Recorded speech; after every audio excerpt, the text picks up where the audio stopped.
ওই ক্যাশ কাউন্টারে যে ক্যাশগুলো আসে সেটা নেওয়ার দায়িত্ব আমার। আমি রিসিভ করে নিই, ট্রেতে টাকা রাখে।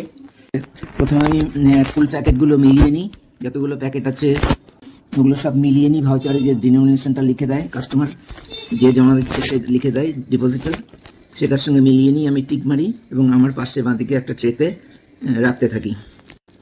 তারপরে যে লুজ নোটটা থাকে, যেগুলো 100-র চেয়ে কম, সংখ্যায় 100-র চেয়ে কম, সেগুলো আমি ভাউচারেই আরেক জায়গায় লেখা থাকে, আলাদা করে লেখা থাকে যে লুজ নোট কী কী আছে। সেই লুজ নোটগুলো আমি নিই, ওখানেই তখনই গুনে নিই এবং আমি ওখানে টিক মারতে থাকি।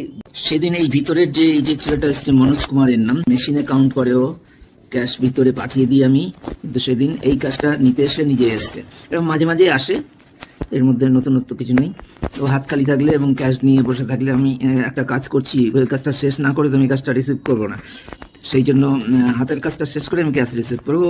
মাঝে মাঝে এসে নিয়ে নেয়, সেদিনই এরকম ওই কাজটা নেওয়ার জন্য ট্রেতে করেও আগের ভাউচার কিছু নিয়ে আসলো, ফেরত দিল, যেগুলো কাউন্ট হয়ে গেছে। কাউন্ট হয়ে গেলে ও সই করে দেয় যে নোট প্যাকেটগুলো ঠিক আছে, অ্যামাউন্ট লিখে সই করে দেয়। তারপরে আমি ভাউচারটা আসার পর আমি ওই ভাউচারটার পুরো অ্যামাউন্টটা, টোটাল অ্যামাউন্টটা আমি মেশিনে পোস্টিং করি, অ্যাকাউন্টে জমা হয়।